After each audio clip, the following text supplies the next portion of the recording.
Hello guys, അപ്പോൾ രാവിലെ ഒരു 5:30-6 മണിക്കുള്ള സംഭവമാണ്. ഇന്ന് ആറ്റുകാൽ പൊങ്കാലയാണ്. റിച്ചിക്കുട്ടനെയും കൂടി കൊണ്ടുപോയിടുന്ന ആദ്യത്തെ പൊങ്കാലയാണ്. സോ രാവിലെ തന്നെ എണീറ്റ് കുളിച്ചു. പിന്നെ പൊങ്കാലയ്ക്ക് ആവശ്യമുള്ള തേങ്ങയൊക്കെ തിരുകി വെച്ചു. അതിനുശേഷം റിച്ചിക്കുട്ടനെ എണീപ്പിച്ചു. അങ്ങനെ എണീക്കാനൊക്കെ ഭയങ്കര മടിയായിരുന്നു. അങ്ങനെ ഇതാ കുളിപ്പിച്ച് സെറ്റാക്കി ആളെ കൊണ്ടുവന്നിട്ടുണ്ട്. പിന്നെ ഫുഡ് കഴിക്കാൻ ഭയങ്കര മടിയായിരുന്നു. പിന്നെ കാക്കേനെയും പൂച്ചനെയൊക്കെ കാണിച്ച് ഒരുവിധം കൊടുത്തു.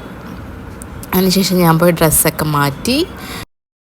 ഇനി കാണാൻ പോകുന്നത് Attukal Pongala get ready with me ആണ്. അങ്ങനെയൊന്നും ഇല്ല കേട്ടോ, സിമ്പിളായിട്ട് സൺസ്ക്രീൻ വാരി പൊത്തിയിട്ട് ഞാൻ ഓടി. മോയ്സ്ചറൈസറും ഇട്ടു, സ്ക്രീനും ഇട്ടു, അത് മാത്രമേ ഇട്ടിട്ടുള്ളൂ. പിന്നെ ഇതാണ് എൻ്റെ ഡെയിലി ബേസിസിൽ ഞാൻ ചെയ്യുന്ന മേക്കപ്പ്. അല്ലാണ്ട് വലിയ മേക്കപ്പ് ഒന്നുമില്ല. ഞാൻ ഡെയിലി ബേസിസിൽ ഐലൈനർ പോലും എഴുതാറില്ല. ലിപ്സ്റ്റിക്ക് പക്ഷേ ഞാൻ എവിടെ പോയാലും ഇടും. സോ അങ്ങനെ കയ്യിലൊക്കെ സൺസ്ക്രീനൊക്കെ വാരി പൂശിയിട്ടാണ് ഞാൻ പോയത്. കാരണം ഒടുക്കത്തെ വെയിലായിരിക്കുമല്ലോ. പിന്നെ ഞാൻ ഈ ചുരിദാറിൻ്റെ കൂടെ പെയർ ചെയ്തത് സിമ്പിളായിട്ടുള്ളൊരു ചോക്കർ പോലത്തെ മാലയും കുഞ്ഞു കമ്മലുമാണ്. സോ ഇതാണ് എൻ്റെ ഫുൾ ലുക്ക്. അത് കഴിഞ്ഞിട്ട് റിച്ചു ബേബീനെ റെഡിയാക്കി. റിച്ചു ബേബി ഇടയ്ക്കിടയ്ക്ക് മൂഡ് ഓഫ് ആവും. അപ്പോൾ പിന്നെ മെനക്കേടാണ് സാറിനെ ഒന്ന് മെയിൻറ്റെയിൻ ചെയ്യാൻ.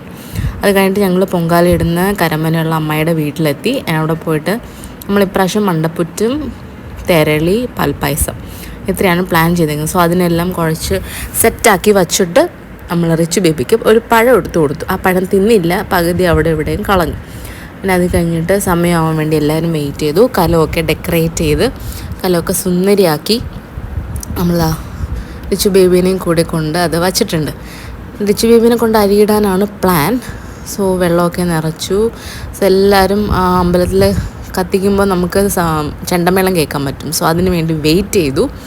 സോ സമയമായി, അടുപ്പെല്ലാം കത്തിച്ചു. പിന്നെ അങ്ങോട്ട് ഷടപടെ ഫുള്ളൊരു പുക മയമായിരിക്കും. റിച്ചു ബേബി ഇടുന്ന ആദ്യത്തെ പൊങ്കാലയാണ്.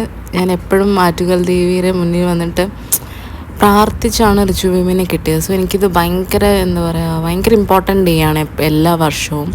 സോ ഞാൻ മാക്സിമം പറ്റുമ്പോഴെല്ലാം പൊങ്കാലിടാൻ പോകാറുണ്ട്. എനിക്ക് ഭയങ്കര ഇഷ്ടമാണ്.